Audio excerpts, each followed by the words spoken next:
Once upon a time, a young boy named Jack lived with his mother in the English countryside. Jack and his mother had no money. They kept a cow which gave them milk, but as the cow grew older, it stopped producing milk.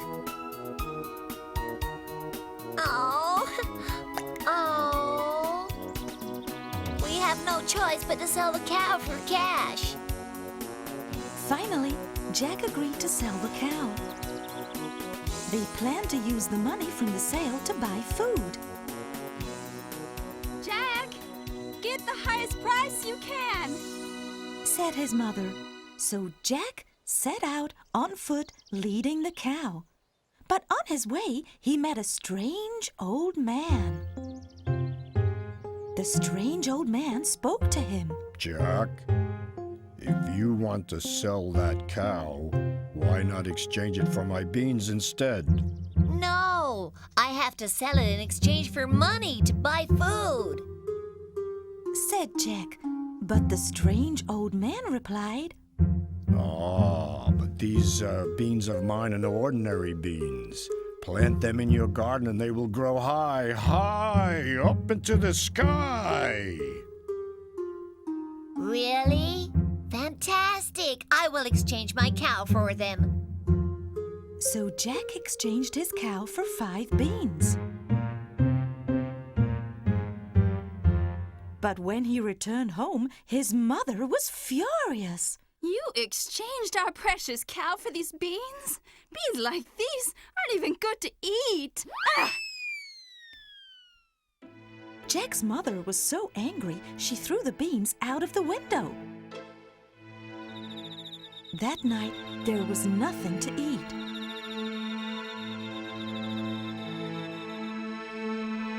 I am so hungry, said Jack as he went to bed supperless.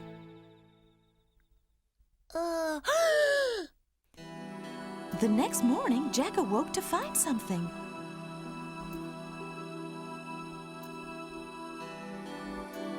Amazing! What's that? In our garden? A tree? No, an enormous beanstalk.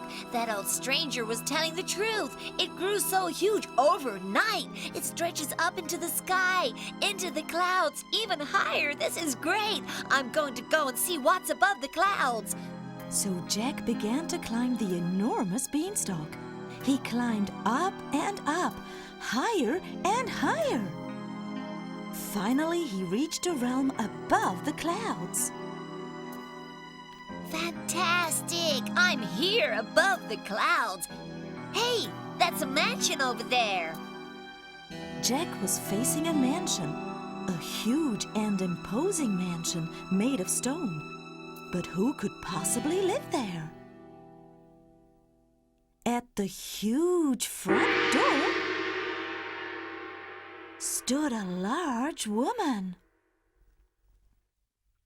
Please, ma'am, could you give me something to eat? Little boy, what are you doing here?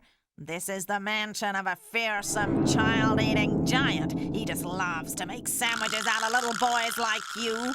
If you don't run along quick, he'll eat you up. When the terrified Jack tried to flee, he heard the earth-shaking thuds of the giant's heavy feet. It was time for the giant's breakfast. The giant began with 3 calves, which he gobbled up in one mouthful. Then he grabbed his magic hen, which laid golden eggs. The giant ate a whole basket full of fresh golden eggs. What a mess! If I don't get out of here, I'll be eaten next, said Jack as he tried to flee. But the large woman said, After he eats breakfast, the giant always takes a nap. You can leave then. Just as the large woman had predicted, the giant soon fell asleep and began snoring like a typhoon. Perfect. Here we go. Jack grabbed the magic hen. Carrying it under one arm, he ran for his life. But the hen sounded the alarm. That meant trouble. The noise woke the giant up. I've got you now, you little brat. You're a tasty-looking morsel. I'll slap you between two slices of bread and chomp away. Jack mustn't get caught. He ran for dear life. Jack was light and nimble. He slid down the beanstalk and reached home safely. But mark my words, next time I'll gobble you up head first. The giant was mortified. Back home, Jack showed his mother the hen. This is a great treasure. Said Jack's delighted mother. All they had to do was say, lay, and the hen laid a golden egg. They sewed the eggs and lived well. But Jack got it into his head to visit the giant's mansion once again and to bring back an even greater treasure. It's scary, but I want to go see again. The next morning, Jack again climbed the beanstalk, high, high above the clouds. Then he crept into the giant's mansion.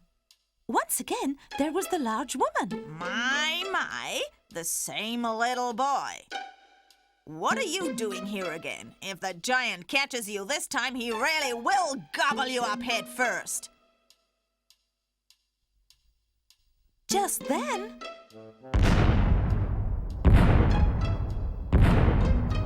once again, the giant's thundering footsteps shook the earth. Trembling with fear, Jack ran and hid behind the kitchen stove.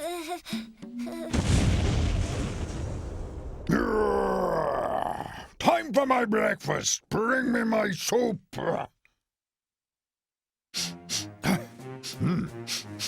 The smell of a human child. There must be a child nearby. Where is it? The giant had a fine sense of smell.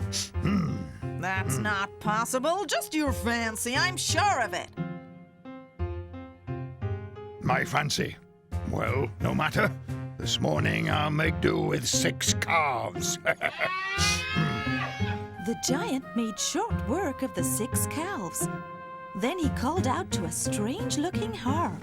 When the giant cried, "Sing!" to the strange golden harp, she began to sing gloriously. In fact, she sang so beautifully, the giant began to feel drowsy and finally fell fast asleep.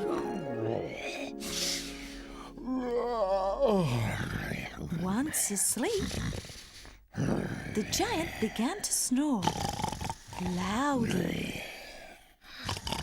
Now! Dashing from his hiding place under the stove, Jack grabbed the magical golden harp and ran off with it. But as he neared the front gate, Master! Master! Help me! Help! the harp screamed so loudly it woke the giant up.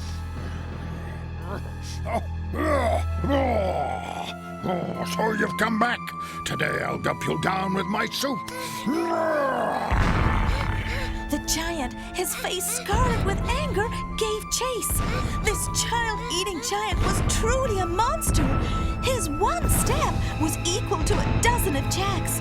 In no time at all, he was catching up. Still, Jack reached the beanstalk and hurried down. But this time, the giant started climbing down too. Stop, you brat! I'm going to eat you all! Jack finally made it back home, the giant in hot pursuit. Jack's mother, frantic, fetched Jack an axe from the shed. Jack used the axe to chop down the beanstalk.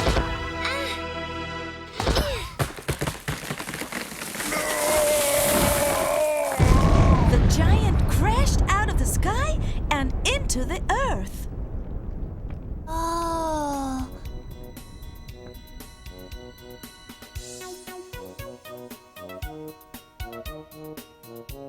Jack Jack and his mother exhibited the hen that laid the golden eggs and the strange and magical harp. And so they lived happily in their country home.